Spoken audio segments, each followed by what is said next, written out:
wanted to mention one other thing that I miss about Chicago that I forgot to include in my previous video about this subject. And that is the Mariano's grocery chain. There is nothing in the Cleveland area that is comparable to the Mariano's grocery chain. I almost said Heinens. But what I'm going to do is compare Mariano's with Heinens.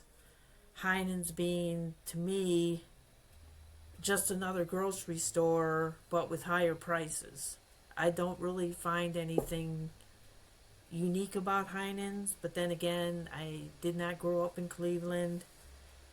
So what I'm going to do is compare videos of the Heinens grocery store to the videos of the Mariano's grocery chain, and you can decide for yourself.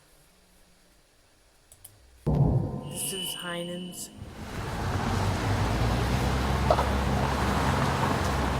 You know, our philosophy and our goal is to have a 24-hour city where Cleveland's alive 24 hours a day, 7 days a week. And part of that is, how do you create a downtown that is a neighborhood that exists of 25,000 people with all the amenities they need to make it a true neighborhood.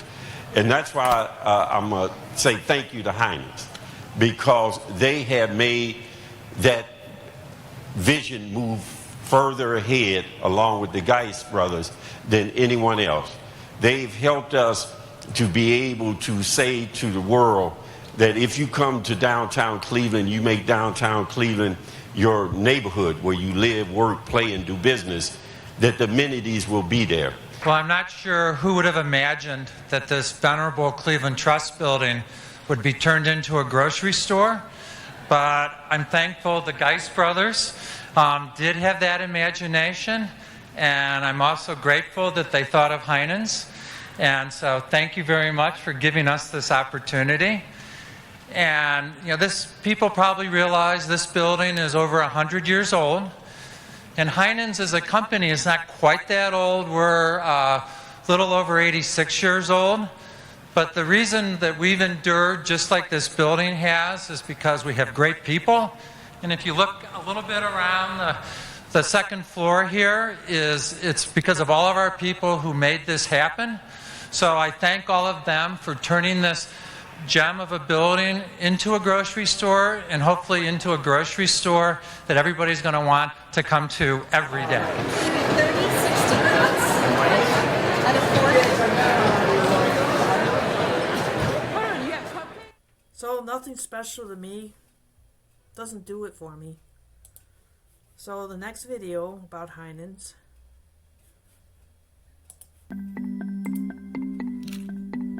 Our company was started by our grandfather, Joe Heinen, who opened up a butcher shop.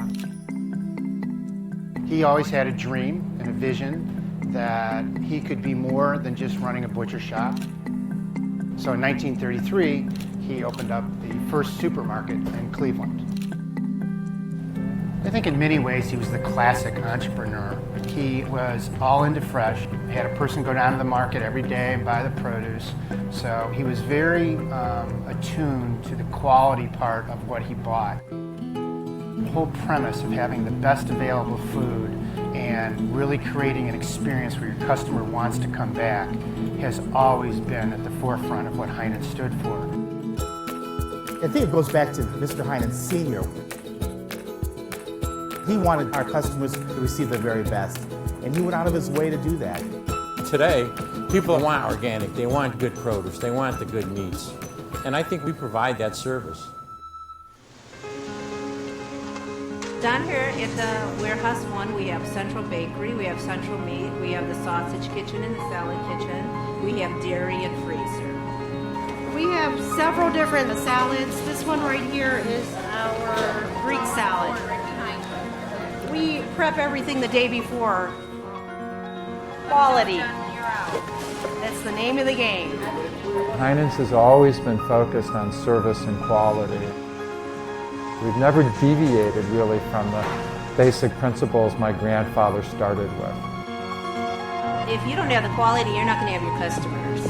And if I wouldn't feed it to my family, I wouldn't send it out of here. Everything that goes out is of top quality, which is nice.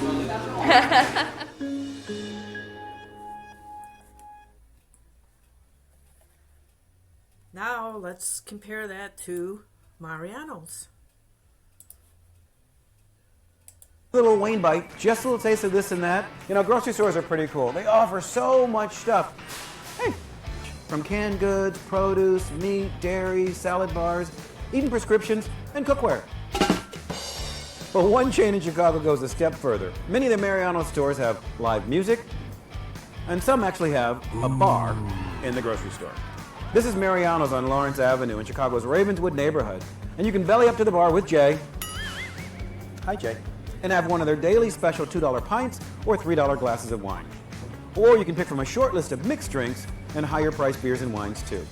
And with the store's multiple ready-to-eat options and shelves of packaged goods, you can have a salad with your drink, a soup with your drink, some sushi with your drink, you can have mixed nuts with your drink, a bunch of hot food items with your drink, even steaks or chicken, grilled to order.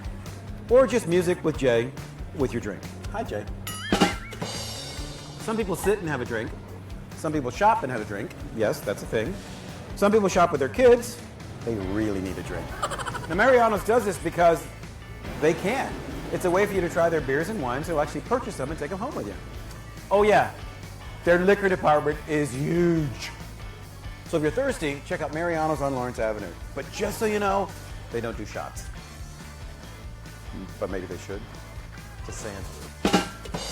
Hey, thanks for watching. Be sure to leave your comments and likes down below and subscribe. There are lots more food, travel, and lifestyle videos on my channel. See you next time. And that's the one that my friends and I would go to. Reading the dial here is just like a big dial. On the weekend, like maybe once or twice a month, and spend a couple hours on a Saturday because it was so close to where we lived. I never had a grocery store that had a little wine bar in it. It was great. Hi, I'm Lisa Leiter with the latest edition of our Newsmaker series. We're here in the West Loop at Mariano's talking with the chain's namesake, Robert Mariano, who's also the chairman, president, and chief executive of Roundy's, which operates more than 160 grocery stores in Illinois, Wisconsin, and Minnesota. What initially gave you the idea to start Mariano's, and what was missing in this area that you thought you could bring with this store? Well, I think it's awareness of what all the competitive set was. So you have Walmart, you have Target, you have Aldi, Trader Joe's, what I will call on the lower end. You had Jewel and Dominick's more conventional. You had independents who were trying to go, and then Whole Foods was kind of upstream. But the customers were having to make 3 trips. They having to make a trip to Costco, a trip to Whole Foods, and a fill-in trip to Dominick's and Jewel. Well, that's wastes a lot of time. So what we did was we effectively put all that together, and the target was really the Costco Whole Foods customer who was looking for high-quality perishables, great value, and an extraordinary experience. How did you decide what products you are carrying in Mariano's versus a traditional grocery store? Well, there's three levels of analysis. First level is our general, what we call our base assortment. And the second is all the Nielsen information, all the home scan information, and really scour the syndicate data. What do people buy in these zip codes? The third level then is all our people, our entire buying staff, fan out into the neighborhood and look and see what's here. What were the expectations, if you could quantify in terms of numbers for sales, and by how much are you exceeding them? I think our original expectations that we told the street was like $750,000 a week in average weekly sales. We most recently told the street it was in excess of about $1 million a week. So you get an idea of how we've exceeded at least what we've originally said and thought we would do. The amount of sales that Mariano's gets from perishable items like produce and meats and deli is about 15 percentage points higher than a typical grocery store. Are the margins higher there? Is that why your sales are so much better than expected? The margins are higher. in that area of the store, but our labor content is higher, so the delivery of those products is higher.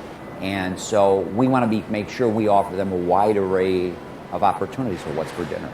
How much of a factor was the real estate recession a factor in your growth? It wasn't really easier, it was frankly kind of tougher because the lenders were more rigid in what they would do. They were very skeptical. I remember trying to get Arlington Heights, that was the first store we opened and built. And it was a challenge to get the lenders to get on board. And the bankers would tell you, look, there's vacant real estate, there's over an abundance of square footage, you're wrong, the site is wrong. I mean, they frankly were retail experts now. But we stayed true to what we thought was right. We persevered, and the proof is in the pudding.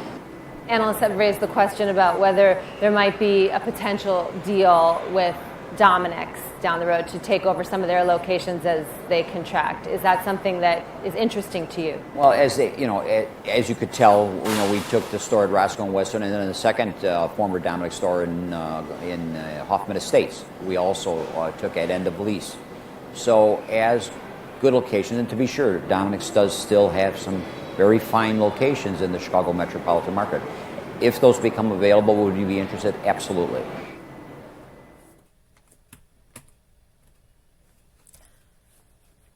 So, which store is better? You make the choice.